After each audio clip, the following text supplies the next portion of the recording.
Welcome to Unfair Sports on the Sooner or Later podcast show, the live show. Thank y'all for pulling up as usual. It is, what's this, March 12th at 6 p.m. Central Time. So thank you all for pulling up. We appreciate that. This is where we take a pensive approach to the sports conversation. Thanks for tuning in. Hit that like, subscribe while you're here. If you're new, if you've been here, hit the like button. You know how we like to do. We definitely want you all to hit the like I said, like, subscribe button while you're in town. Drop a comment. You're here. And so we got a lot of fun things to talk about today on the live stream. You know, I like to try to do it a little bit on the extra side. We're going to dive into recruiting news and updates. We're going to talk about a special CB at quarterback that we just got. And then we're going to dive into the position groups. And then, of course, your questions and answers. And so I'll make sure to pull up whatever you want to talk about, because this is your time to really chop it up with me. I thought I was going to have a couple special guests. They both had something come up, unfortunately, but we will make the magic happen anyway. So hopefully we'll get them in the next week or two as we talk about these position groups. And like I said, I want to get your thoughts and everything on that. For you all listening to the podcast version, thanks for listening to us. Please rate, review, and give us 5 stars. You don't think we deserve it? Just give us 5 anyway and gift it. So we're going to dive into some of the main topics for the day, and we'll jump into the comments and hear from you all. And so we've got a couple comments that's popped up already early from our boys Seth and Hank. So we'll jump into them first, and then we're going to dive right into some of the news and notes that's coming down the line. So Seth, thanks a bunch. Talk about the Bruce Feldman top 10 coaches list. Let me pull it up. I don't believe I saw Bruce Feldman's list, but I will gladly bring it up, and we can talk about that on the spot. So we'll add that to the list of things to talk about. And Hank, on your question around how is Gentry Williams doing, what I have read and seen is that he is good. He was released. He was only sent to the hospital as a precaution, but he was fine. He's out for spring break like the rest of the students, so he's spending time with family. Should be reevaluated once they come back. And after the reevaluation, then, you know, we'll know if he's ready to go back and play. So seems like some sort of like a heat exhaustion or something like that. That's some of the speculation out there, but we won't go too far into that. But all I know is he's solid, and we're happy to hear that he is healthy and good to go. So outside of that, I'll pull up the Bruce Feldman stuff, Seth, and we will talk about that a little bit later in the window. But first, let's talk about some news and notes. Let's talk about what's going on out there in recruiting or whatnot. So I know you all saw, some of you that do keep up may have saw the article by Steve Whitfong around David Stone and, you know, his recruiting and how that's going. Kind of wanted to chop it up a little bit on that, as I had a few conversations with some buddies and some of the things that I've heard. So first off with Stoney is, of course, he is an Okie. You know, we all know that. And the way it seems is that he wants to come to Oklahoma, but everybody wants him to go ahead and look around as well. I'm not sure what the concerns is around family. The rumor that I have been told before I started reading it and some other reports was he tried to commit a couple of times and was kind of held back, which understood. There may be reasons behind that, but I think his heart is with Oklahoma. And so we'll just wait and see, baby. That's all I can say about Stoney itself. But I do think that we'll end up landing him along with the additional players that we have been hit with crystal balls on, and we will talk about them in a moment. But I think the bigger one is this quarterback that just came down the line. I know you all saw that 2025 quarterback Kevin Sperry got a crystal ball to Oklahoma. So later, I do not expect any type of reclassification and him moving up. I think he will be a part of and probably be the main person on the 2025 class. And so I'm going to pull him up. Y'all know me. I love to have this stuff up like this so we can talk about it. Yep, that's the wrong one. Yeah, we'll go here. There we go. A little bit better. We're going to pull up Kevin Sperry. So Kevin is not really listed as far as his stars go, but my understanding is that he's really kind of considered a 4-star, but expected to be a top 100 5-star quarterback in the cycle. And so you may be asking yourself, Jay, why are we talking about another quarterback? We're waiting on hearing about some of the others that we're pursuing. And this is something key and critical for everybody to understand what is trying to be done here at Oklahoma now. Is that Levy's going to make sure that we get, and staff is going to make sure that we get a quarterback each cycle. And that's critical in your long-term development, especially going into the SEC when there is, unfortunately, knock on wood, opportunities for your players to get hurt. And so you want to make sure you have a lineup of quarterbacks that's in the system together and prepared to be able to come into the game. And so you want to make sure you have a nice amount of depth and then a contingency plan every single year down the line. And so because of that, I see us going after quarterbacks on a regular basis with him. And so with Kevin Sperry, as you can see, he's listed kind of a 4-star down in Rock Hills High School in Prosper, Texas. We got crystal balls from Chad Simmons, director of recruiting at On3, as well as Parker Thune and Brandon Drum over at the 24/7 side. So it looks like he's basically a lock. And Kevin is a legacy. His pops played here at Oklahoma. And so because of that, we can totally see and becoming a future quarterback for the team. So, I'm stoked. I'm pretty excited about seeing what comes down the line from him. So let me know your thoughts, of course, in the comments on him. Love to hear what you feel about that. Let me jump in some quick comments before I go into the next set of news and notes. Hank, you are right. You're getting David Hicks vibes from Stone. Only thing I think different with this Stone situation with the David Hicks piece is that Stone is from here. So he's a lot closer, and I feel like that's probably what's a little bit more helpful in comparison to the competition. Hicks was down there right by College Station, so it could have been a situation where they wanted him to stay closer to home. Now I know that, it seems like Stoney's people want him to go away and go explore the world. He's in Florida right now, so to me, he's already far away. I'm hoping he's coming. So we'll see where that goes. And you're right, Seth. We can get pretty ridiculous on the interior line this class this year. I mean, Nigel Smith, Williams, and Owanari, which is someone I'm going to talk about in a moment, as he's received another crystal ball here. It looks like we're going to do very well on the defensive side again this year. And that's something that you all should be excited about as Sooner fans, because that's going to be the key thing to survive the SEC. We've got to have a great pass rush. You hear me say it quite often. You got to have 3 key things. You got to have a quarterback to throw the ball. You got to have an offensive line to protect ours, and then a defensive line to go get theirs. If you've got those 3 things in place, you're going to be successful out there. And we've always got an offensive line. That's an Oklahoma tradition. We are O-line U. We always produce, put out, find them, and develop them and get them going. So we're good on the offensive line side of it. We're growing on the defensive line side as Ty Bates is starting to show his value and some of the stuff that he did when he was at Clemson and why he's really, really good at his job, even though, some people are doubting him.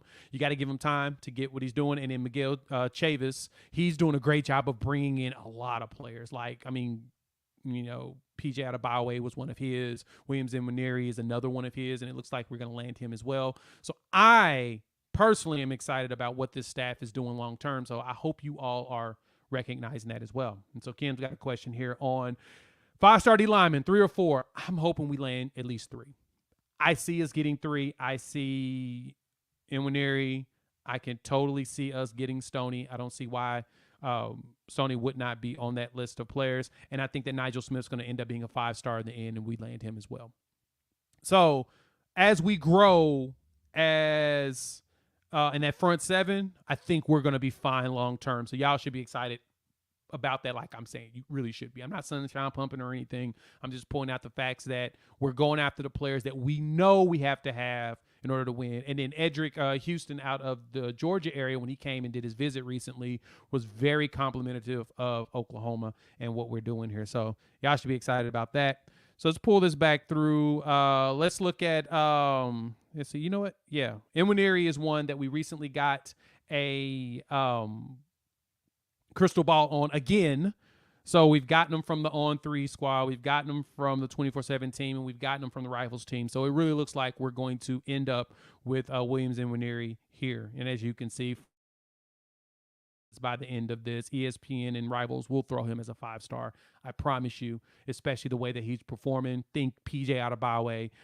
He's just got recognized a lot faster in comparison. PJ started off, I'm correct, as a 3-star, and then On3 saw him and was like, no, we're going to make him a 5 because there's something special about him. And then everybody else started to see that, recognize it. And it's like, yeah, no, he's a special talent. And then you saw his brother run like a 4.49 in his 40 or something like that. Absurd at defensive line, 280-something pounds. And so imagine that freakish athlete, because he was on Bruce Feldman's freak list for the Athletic at the beginning of the season. Imagine PJ being even better than that, because he's considered the better brother. Not to say that his older brother's not good, just, the lineage deal. The older brother is really good. The younger one learns from him. And then the youngest is the one that everybody covets the most, because it seems like they absorb so much from the two above them that they just go out and look monstrous. That is what I'm expecting to see out of PJ coming this season, and then adding Williams and Owanari to the team. So I'm stoked about that. But from that, additional players that I saw pop down the list, I do want to talk about Marcellus Williams, and we'll come into his numbers in a minute, but he dropped his top 12. He's a cornerback out of St. John's Bosco out there in California, which I think he's the second California player that has kind of listed us as a top destination. We'll talk about him since we're going to talk about corners anyway. Totally want to go deep into that. And I promise you all, we're going to talk defensive line a little bit later, closer to the spring game, mainly because I really want to go through those, because we got a lot more transfers in that area, and also talk about the recruits with them and kind of how that's going to look long term. And so Marcellus Williams is a big one to me, because top 12, as you can see, we're on the list with a lot of players. I think USC is the favorite right now, but that doesn't mean that we don't have a chance to win his services. And I've watched a little bit of him play. I'm gonna play his film in just a minute, so you all can kind of watch him in the background. But overall, 6 foot 175, 4-star, consensus top 100 player in the country. He's definitely a player that we're going to definitely go after. He's the type that we're going to go after. It seems like defensive secondary wise, we're going after some bigger dudes. We're going after the sizier guys, especially fast ones. We want to make sure that we are putting out the best product possible, and so cross your fingers and toes that we get we're going to definitely get that out of them. So yeah, let me go ahead and throw some of his video film on here as I'm watching him play. He knows how to jump routes. He knows how to hit. He likes to hit. And that's something that I've noticed about some of the players that we've been recruiting lately also, is that we're going to have the dudes that like to hit, like hitters. The Reggie Pearson types, the defenders that Kendall Dobie, my apologies, I had a brain fart right in the middle of the conversation. Kendall Dobie is one of those hitters that we got as a JUCO transfer. We're going after those players that can get out there, get a hit, get them in the backfield, because the one stat that I've always told y'all is the most important to me is the ability to get those tackles for the loss, critical in this Venables defense. And as long as we're forcing long third downs, we should have a much better chance of being able to be successful long term. So while you're watching here, go ahead, hit that like, subscribe, bell, notification, join the family. If you're listening on the podcast, please rate and review and give us those 5 stars. So I appreciate y'all jumping in. Let's see. From here, I'm going to give you guys about 45 minutes of the day. I want to talk the position of corner. And I want to leave a lot more time for that, because I think this is a good debate for all of us as we're looking at the depth on the team and understanding what we've got to work with, what we're going to see coming next season. And we've got the spring game coming up. So now it's a really good time for us to kind of see, I wonder who's going to take what positions. And so I went over to the good old ourlads.com site to go look at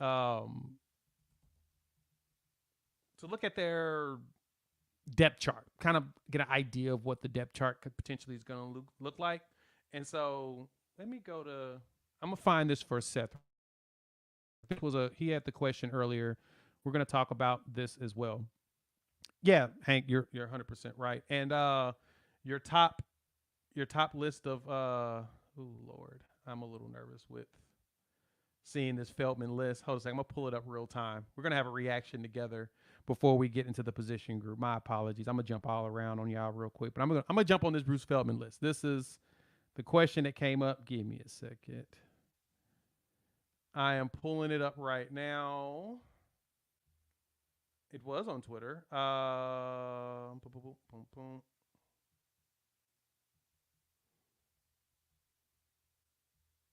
Mandel's top 25 football head coaches. Let's go to Bruce Feldman real quick. Sorry for me moving all slow on y'all, but jump in the comments. Hit the like, subscribe, and everything while you are doing that. Let me pull this up because I'm now intrigued by this top 10 list that y'all are telling me. Bruce Feldman's athletic top 25 coaches list. And let's see who's on this list. I know you all are going to be interested, so I'm going to go ahead and make this full screen, and I'm going to share it. Let's share my screen.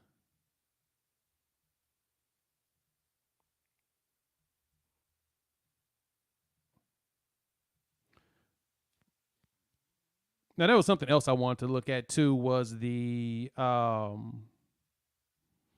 that rating of the top programs, the top in the last, 100 years or something, and how we were rated so low. I'm going to drop a video on that. Actually, we may do that on the live sometime soon as well. Probably sometime not next Sunday because I'll be traveling, but that probably sometime during that week we'll talk about that because that list, that was absurd. But anyway, let's take a gander at what we've got going on here for, come on, this list. Why are you not wanting to work for me? That's all right. Let's try this again. The Athletic doesn't want to work right now, so let me pull the list up again. Give me a second. Pull it up on my second screen. Ugh. I'm gonna be honest. As I'm reacting to this, as I'm looking at this, this is not like a good list. This list does not look good. All right, let me try this again and see if we get lucky for it to work.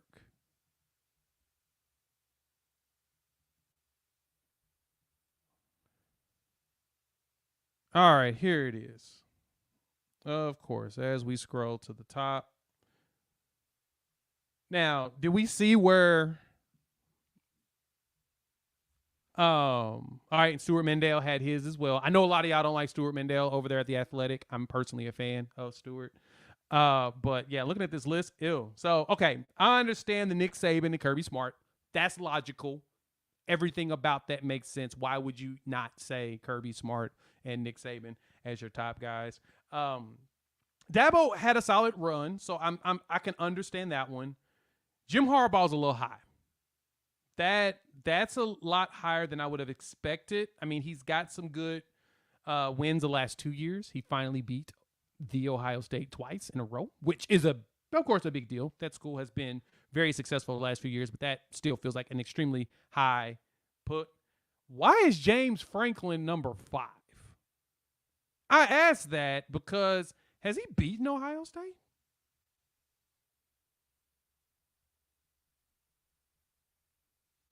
I got to look up his record, but that's high. That is high. Like, why is it that high? Why is James Franklin that high? And then, of course, you got Ryan Day underneath him. Like, that's not a coach you put underneath him. I mean, they have, 2 real losses, and that loss to Georgia, that was a close game in the playoffs. You've got to give him respect on that. I mean, if Marvin Harrison Jr. doesn't get hurt, there's a good chance they win that game. Not saying that they would, but there's a chance because he was eating up everybody in that game. That's a little wild to me. Lincoln top 10 makes sense. He's done some great things when he was here. He did great things at USC, turned them around pretty quickly, but the same lingering problems are the same lingering problems are the same lingering problems, as you all know. So, and he has another Heisman Trophy winning quarterback. So he knows how to, put that piece together. So that makes sense for him to be in the top 10. Brian Kelly at 8. He had success over at Notre Dame that a lot of people question. That makes sense.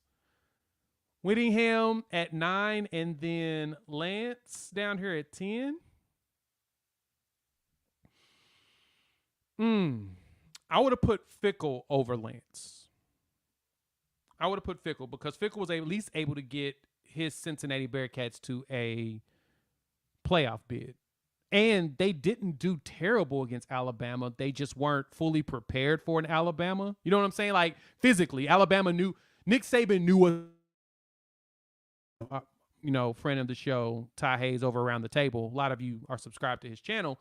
I mean, him talk about that. And that was the one thing that, Cincinnati did well, is that they had such a great secondary that Saban looked at that and said, I'm not going to be stupid enough to throw the ball in this game. I mean, Bryce is going to have a decent game, 100 and something yards, but we're not going to throw the ball on Sauce Gardner. You know what I'm saying? You're not going to throw the ball against that secondary who has lockdown corners. And, one of them just won Defensive Rookie of the Year. So obviously in the NFL, obviously they were really good at that.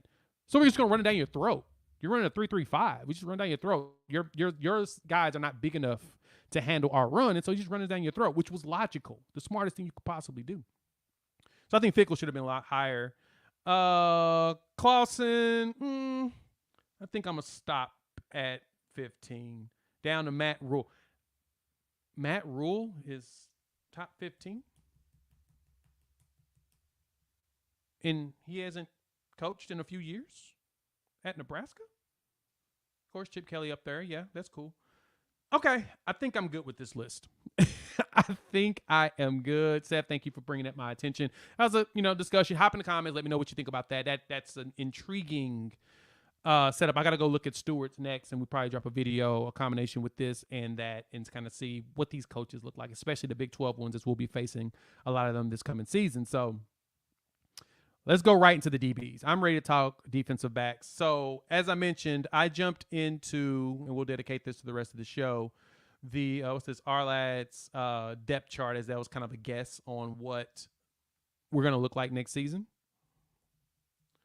And I'm curious to what y'all think about the depth chart. So let's go ahead and look at the players that we have so far. That this is kind of just, this is not official. So understand official at all. Go ahead while you're here, hit the like button while you're in the on YouTube on the video. But so this isn't official, but this is kind of an idea of what we've got on the roster for this year. And so from like Jaden Davis, Billy Bowman, Reggie Pearson, which is kind of thought to be taking the starting spot or rotating a lot with Key Lawrence next season, and Woody Washington as your de facto starters coming this season in the secondary. And then tossing in there with, these are the players I'm wanting to see. Connie Walker, I want to see what he does. Kendall Dobie, I think he moves up somewhere. I don't know if he takes it from Connie or Gentry, but I do expect to see a lot of Gentry this coming season. And from that, Robert Spears Jennings, I expect to see a lot more of him. I think the one name that we didn't really see when I was doing my digging and research on this is really much from Jaden Rowe. Now, I did read somewhere that he had an injury to his shoulder and he was out. And so I'm guessing we're waiting on recovery from that for him to come out there and potentially play. But I think Jaden Rowe's probably going to get in the mix here somewhere. So I'm kind of curious to see where he falls in line. But do you all think that Davis, want to hear your comments, you all think Davis has a chance of keeping that starting spot? I'm curious to know. I don't know what this would look like. I do think Kendall Dobie's going to play a lot of in the nickel package. I'm curious to see where, like I said, he ends up falling. And of course, Peyton Boeing, the one that I know a lot of you all are really, really excited about, the 5-star that gave us all the drama in the world in his decision. And I'm wondering if he's going to end up getting some play. I know that he is wildly athletic and he's really good as far as finding the ball at the high points and making it happen. I'm wondering if we will see him get some run this coming season, but I do expect to see Demond as well as Billy Bowman. Billy Bowman's going to start. We all know that. I do Billy Bowman, Reggie Pearson, Woody Washington. And to answer your question, Dominic, I do not know if he's going to start. This is just a guesstimation over at Ourlads that I saw. I grabbed it because it made sense to be a good starting point for the conversation. But I don't know. I did read somewhere that there was an expectation of someone in the secondary leaving. I don't know who, but we'll see. I'm curious more about Connie Walker, the transfer last year. So remember when Venables and staff came into place, we got some transfers. Shide Colden came in. We got in Connie Walker in the secondary. And then, of course, the recruits were Gentry Williams, Robert Spears Jennings. They all came in as, recruits. So that 2022 class had some pretty solid players when you go back and like look through it. I was digging through it, like I said, doing all my research and everything. And I was like, man, we really grabbed some players in 2022 and 2023. And so like this last transfer class, we really only brought in Pearson for the secondary. For the most part, you got Reggie, and that was really it. The rest of it was, players we've had. So you got like, say, Connie Walker, you brought in CJ Colden, and CJ's gone. Unfortunately, I was hoping he'd get one more year. It'd been great to have one more year of his veteran presence, but if he didn't get that waiver to be able to come back, totally makes sense. But Reggie was your secondary guy. And to be honest, I don't think the secondary was really our problem last season. I don't. It's hard for the secondary to be successful in a game when they are forced to chase around receivers for 7 or 8 seconds in a play. You don't want your secondary out there longer than like 4 or 5 seconds. You want to make sure that defensive line is getting a big enough push. And that was the only thing we had is our defensive line just wasn't consistent. Not bad, just wasn't consistent. Because they had a lot of moments where we were top, we were top 15 in tackles for loss last season. I actually think we were top 10. So we were getting back there, getting stops, forcing bad passes. We just third down and fourth down, we had a tendency of giving it all the way up until like the end part of the season. And we did much better against Florida State. And so from that, the question was asked by Sev, does the cheetah come from the linebacker or the DB? And as Dominic mentioned, it is a hybrid role. Yeah, so what I've seen is that based upon like these depth charts, it looks like it comes from quote unquote the linebackers, but it's a hybrid role. It plays in both. The ability to. Now, it just kind of depends on the setup. I think sometimes you can have there's times where you can have your cheetah play in be a secondary position person and have them be able to play linebacker or safety. And then you can have them go with the linebacker spot and have them play linebacker or defensive line, which I think Deshaun McCullough do that. And we'll talk about linebackers next time we hop on here and do the position groups with the news and notes. But out of these players, though, I want your thoughts. Oh yeah, this is a good one, Kim. Yes. All I've read about Bowman is that it's been just, yes, he's electric. He's everywhere. He is light years ahead of his classification. And my question is, how much time are we going to see with him on the field? Because we all know this. If there's something that I hope for, I'm going to say it's a hope because I've heard some people say that they think that this could be a problem here at the program is that we're not playing players based upon seniority and we're playing the best possible players on the field. That comes with the double-edged sword on that because you want to play your most athletic and better playing players, but you also want to play the players that are best prepared for the situation. And I think that BV is going to do a really good job of recognizing which one, him and the defensive staff and Coach Hall and Belai, they recognize that, okay, we need to play this player because he can read these defenses better than this one, even though he's better of a player overall. So that's the only thing I'm hoping that we do have taken care of. So we'll see what that looks like. But Sean, you're right. We'll see. I hope it's not a seniority situation. Like I mentioned, as you can see, he is the senior over here. But I do think Kendall Dobie's going to play a lot. I think he plays a lot early, too.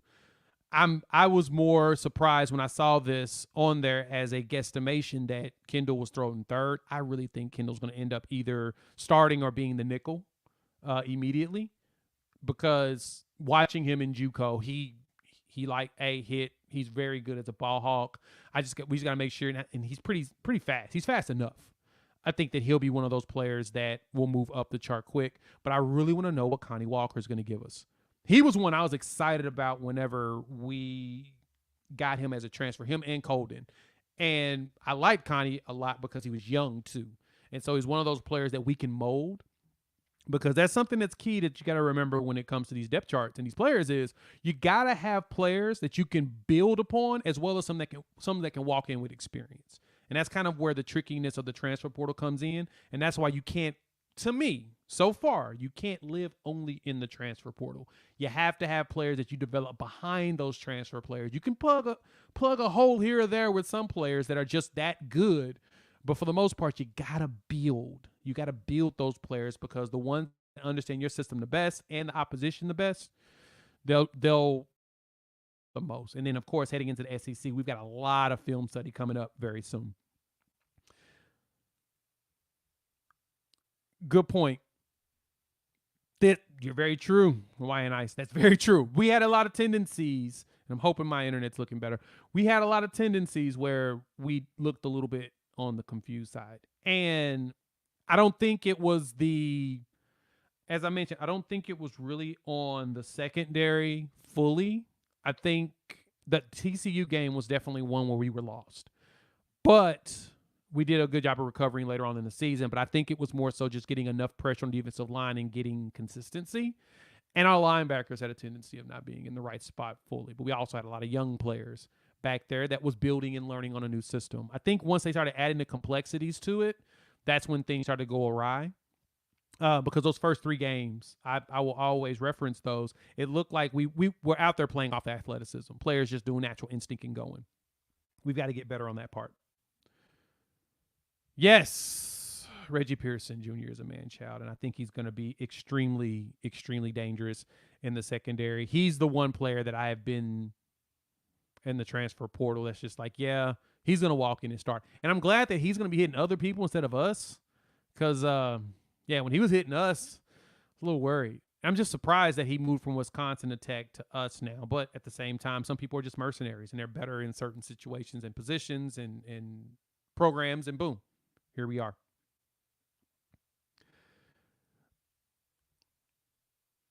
Yeah, too much turnover. Kim, you're right. Seniority is going to eventually play itself out. Well, at the same time, seniority is probably going to be phasing itself in. More so players playing because they've been in the system long enough and they're the best player for the situation. So, yeah, exactly. As BV mentioned at the beginning, you'll hear me say this every time I talk about what we did last year. He said we were ripping it down to the studs, and we're there. And so now we're rebuilding that foundation. I love the direction that we're going. And guess who else loves the direction we're going? Recruits. Recruits actually really like the direction that we're going. Trenches. That's a good question. Looking at the players that we brought in, I've dropped a short. I meant to drop a short on Devon Sears very soon, too. I've been trying to make the short some of the highlights of the players that we have that's coming in, especially transfers. But I did one on Rondell Bothroyd, and he ran through and took out the quarterback and the running back at the same time. Those type of players we're going to be seeing a lot more. I think we're going to be a lot better in the trenches this year. Isaiah Cole being back, healthy, and he'll be looking good. Grimes should be able to step up. We'll get something out of both Bothroyd as well as Devon Sears. I think Sears is going to be the one that's going to really shock a lot of people. Him, and then Ashton Tabor. I think he's going to I'm sorry, not Tabor. I think Ashton's going to be big time at the defensive line. So keep that in mind as well. We've got a lot of recruits that have come in that said that they're going to be Ashton Sanders is going to be walking in, taking some people's jobs, or trying to. But I'll say this. If there's anything that we've been looking for, has been depth, and having a lot of depth at the defensive line. I think we've got a lot of that with Derek LeBlanc, Ashton Sanders. We've got a lot of players that are actually going to be able to rotate in immediately. As I think through that, we'll have players that can rotate in immediately, and that's what you need in order to be successful long term. And you got to play the best guys. Can't save them for red shirt. I agree.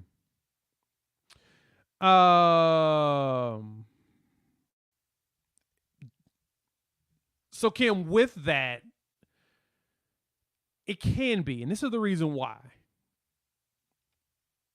And this is just me thinking about and watching the film and watching how corners and secondary play. Whenever they're reading the defenses, they have a good idea. If they're able to read it and recognize what the route is and they keep up with their player, cool. They understand from film study and knowing where players are going to be, and they can go after them. The problem you run into is when wide receivers start ad-libbing. What do you do at that point? When a lot of them start to ad-lib. If you're following them on the route that you know that they're going to do just because you paid attention in film study and you were prepared, but then they just go out and do something else random and you're just trying to keep up with them, that's when things get bad, especially when the quarterback's scrambling, because you have to make a choice at corner at that point. You're going to keep with your man, or you're going to stop the quarterback from running for a 35-yard gain. Which one do you do? And that's where things get really, really, really tough. And that's what I noticed about a secondary last year was they would drop back and they would be like, okay, I'm watching the receiver in front of me, make sure nobody gets behind me. The quarterback's like going to scramble. Where do I go? And then they'll just throw it to the wide receiver who's wide open in a little bitty pocket. So, yes, Kim, you're right. It is too much to ask your secondary to do that. You want them to be you want them to do their job is to stop the route, right? It's to read their side of the ball, and if the line can get more pressure, we'll be fine. Let's see what other defensive back questions we have in here. A lot of D-line stuff. Like I said, we're going to talk a lot about the defensive line later, and then we'll get into these questions too and talk about some here to wrap things up. Actually, you know what? Let's make that happen now. We'll jump out of this, and we're just going to go to y'all's questions. Jump in the comments.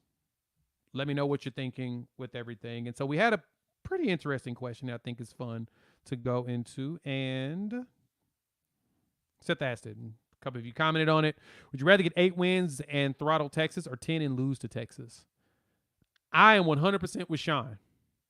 What gets us the Big 12 championship? I want to end our last year here in conference with a championship of the conference. That's what I want. I don't care. I care about beating Texas, but I don't care about it that much. I care enough that it can bother me, and I want it to happen, but if it gets a Big 12 championship, we lose to Texas, sure, I'll take a loss to Texas. I don't see Texas going to the Big 12 championship, so I don't have a problem with that.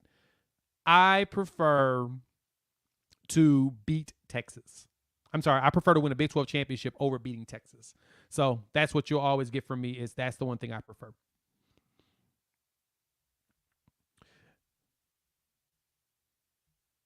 Let's see some more of your questions in here.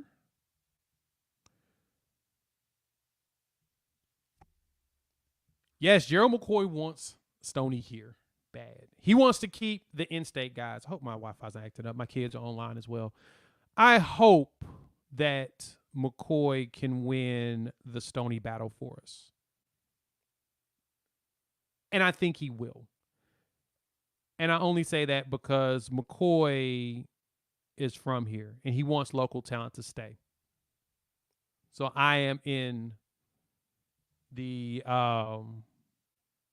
ballpark of him doing the exact same.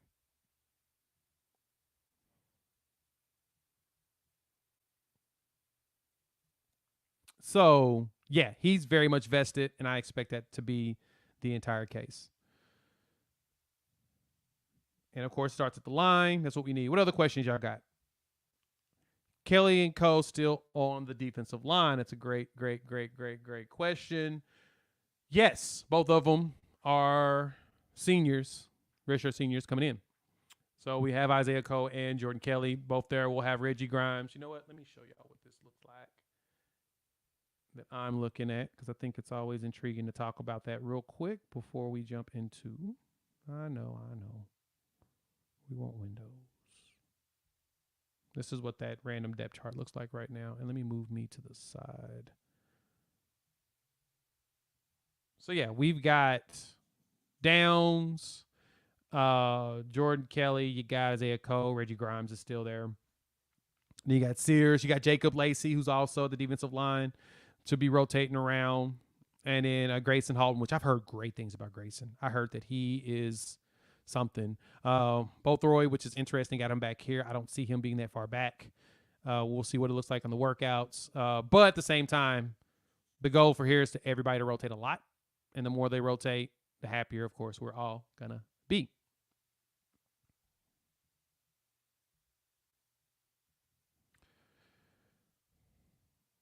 If a position battle is 50 guy, ooh wee, that's a tough question. Who's better?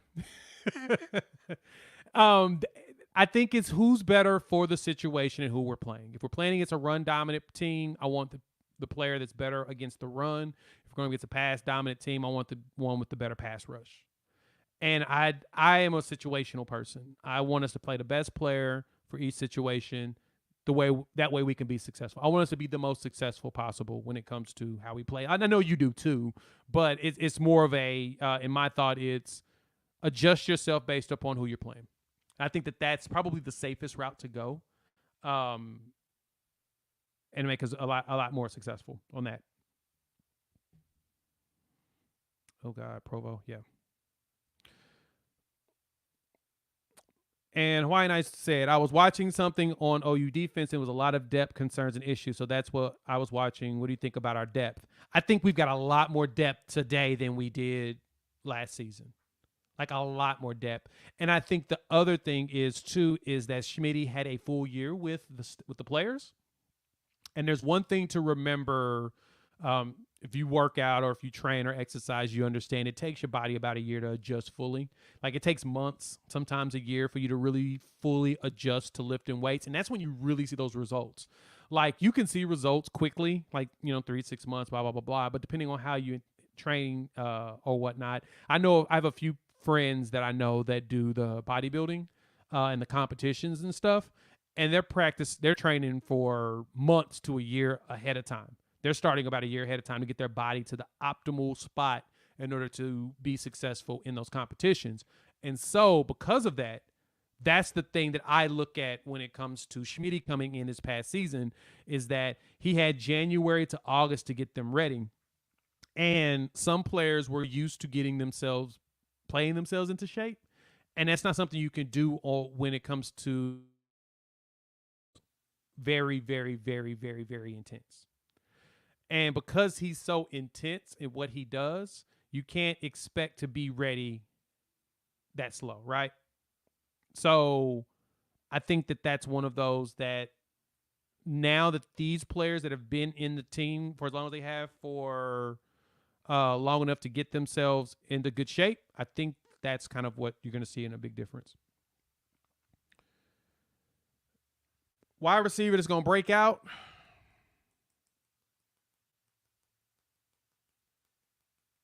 Jaden Gibson. I think Gibson comes out there and tries to take somebody's job. 100%. I think he does.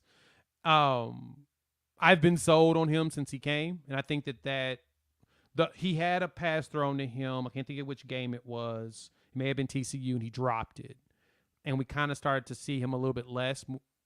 But he had basically the catch was his, and it was touchdown. He was gone. He's going to catch it, break a tackle, gone. And he dropped it. And I think that was the TCU game. And I don't think that rattled him, but I think it just didn't make him show out as the way we wanted to. But I do think that he will. And we'll talk more in depth about the wide receivers because I also think that J.J. Hester decides to remind us that he's on the roster too. I've heard the same thing, Kim. That's something I've heard too. And I don't know who it is. I know one of his friends that we recently gave an offer to in the crystal ball safety out of Southmore. Is it Michael Patterson? I think that's the name of the young chap. Let me verify real quick. I'm going to verify because I was looking at the crystal balls earlier today because I was looking at who we were definitely going after.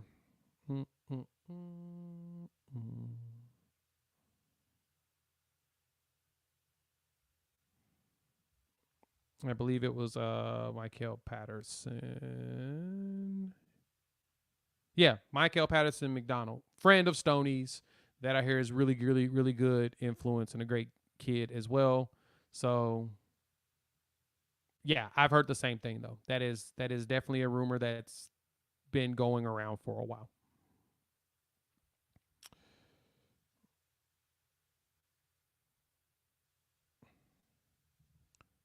Doug, that's a good one. That's a good one. I wonder how much we will see from Makari Vickers also. He's on that list of players that I'm like, why didn't I see him right there in the back, right there at the depth? I don't know. If there's any player that I can see us redshirting, it is Seatbelt. And it's not lack of talent. I think it's because we've got a lot of depth. But I think that he plays a lot as a redshirt freshman. I think next season, not this coming season, but next season, we see a lot of Makari Vickers. He was one of my favorites coming in, too. He was one of the first ones that I actually recorded about, and I love everything on him.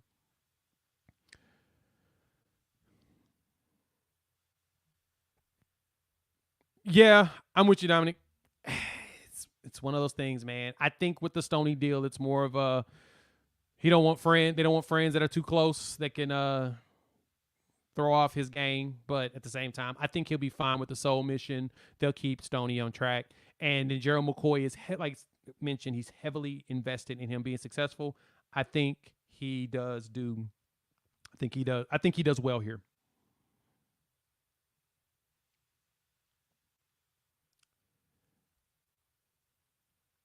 I want him to. I would love for Makari.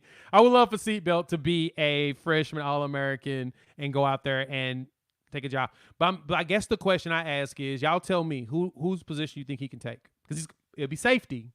So you're looking at Bowman, former 5-star, who we know is legit. He's legit. He's a legit D1 athlete. I mean, he's potential first 2 days in the draft. Like that's kind of how highly he's regarded, even by the draft folks, the scouts and stuff. So whose job does he take, that, or does he take the Key Lawrence spot or Reggie Pearson position? Because now I can see him playing a lot. The question is, would he be able to start over one of them? But I think he can still make freshman All-American without starting. Is Key Lawrence do or die year? Yeah. This is the year that Key's got to come out there and show out, because he's had so many great moments. Like, he's had moments where you're like, oh, man, he's pretty beastly. And he's like, hey, man, Key, what you doing? Like, where you at, bro? But I think that this is the year where he puts it all together.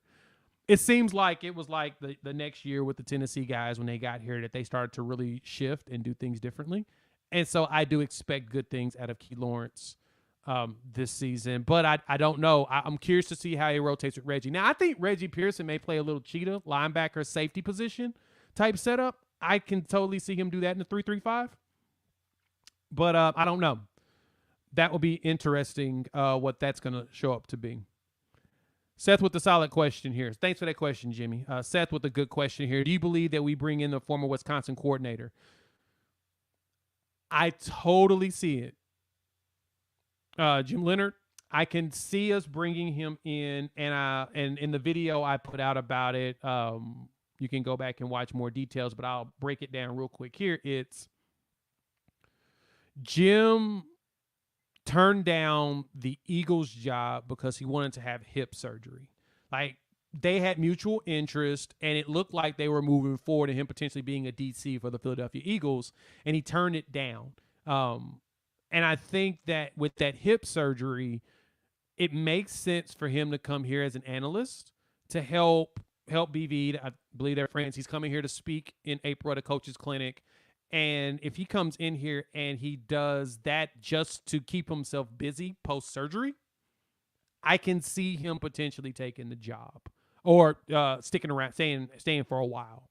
I don't know if we'll get rid of Ted Roof. I don't know. Roof is doing pretty well in the recruiting. Go look at who he's recruiting right now. He's doing pretty good. We'll see what he looks like later. But I do see that him coming in as an analyst, it makes sense. There's logic behind it.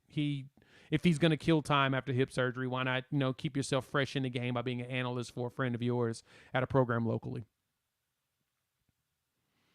We talked crystal balls and portal stuff at the beginning of Hawaiian Nights, but there's not really much. I mean, the biggest thing right now, we're just waiting on the first commitment. That's really what everybody in here watching is. We got 50 on here right now. Hey, everybody, hit the like button while you're here. We've only got 26 likes. We should have closer to 50, but everybody here is doing the same thing that we wait on the first commitment. And I'm thinking that it's going to be Michael Hawkins, April 8th. He's going to do his Easter weekend. And the way it was put out is that he wanted friends and family to be there. And that's the perfect weekend. It's Easter weekend. So family will be in town. Everybody can hang out, blah, blah, blah. So I think Hawkins is going to be the first one. And then from there, we'll get a domino effect of everybody joining in on that one. So keep your eyes on that. Thank you. We had 29 likes. Thank you, Dominic, for that. Add to the likes. If you're on here, you may as well hit the like. Show some love. But I think that we're waiting on that first commitment, and I really do think it's Michael Hawkins. I'm hoping that I'm wrong. My prediction was we would get a March one. I just don't know who, and I don't know who's ready to go ahead and make it happen here in March. But we'll keep our pieces there.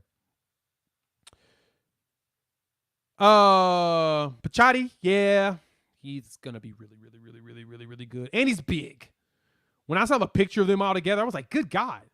I didn't realize how big he was. I was like, he's a lot bigger than I thought he would be. That's a massive guy. And Hawaii Nights, good one. Are we going to have a Clemson or a Georgia type defense? I think we'll put together a Clemson type defense, bring back those old Brent Venable days, even early 2000 defenses we had. That's what I'm hoping for. Right now, we're on pace for it. So cross your fingers and toes that we keep that pace going. I think we can get that. Now, this was interesting to me. That Gary decided to walk away from Texas, and I'm wondering why. Could it be too many Chiefs in the or too many cooks in the kitchens? Too many chefs in there? Could be. The question's gonna be, who does Texas bring in as an analyst, or do they feel comfortable with the defensive guys they have today?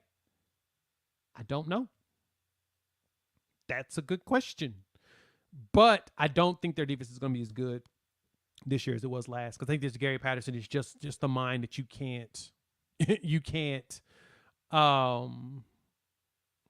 overlook and think that he's just not good at what he does. He's that good of a defensive. He used to give Stoops. That was one dude that always gave Stoops problems. He's good on the defensive side, and those TCU teams always had some solid stuff.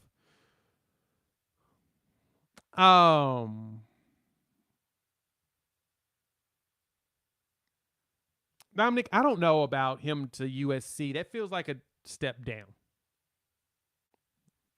Step down. And I only say that because I'm thinking Gary's going to end up getting a head coaching job from somewhere. Somebody's going to hand this man the keys to the car, because you don't not let a coach like him get the job who's done well at a school like TCU for as long as he did at TCU. You find a way to give him a head coaching job somewhere. Someone's going to do it. So, fair. That is a fair point. But I don't think for Gary it's a step up. I think Gary gets a head coaching job somewhere in the next year or two. Somebody's going to give him a chance. He's going to take it. He's going to go really good. Maybe another Big 12 school. That's the question. We'll see what that looks like. All right. We're getting closer. I got to wrap it up. Last couple of questions. You guys pop in here. We'll talk about. I got to take my kids to the movies. My son's birthday is tomorrow, so we're going to go ahead and hang out and, celebrate today and tomorrow for him as we prepare for spring break. I'm working on an interview very soon with a potential OU commit. Be one of the first interviews I do here on the channel, so I'm really excited. I'm not sure if we're going to do it sooner or we'll do it later. I'm thinking I want to do it close to commitment time. So I'm going to hit him up and see when his commitment plans are, and I want to do something right before that. But while you're here, hit that like, subscribe, and a bell notification. James, I know you're a little late. Welcome. Sorry that you missed all the fun, but don't worry about it. It's okay.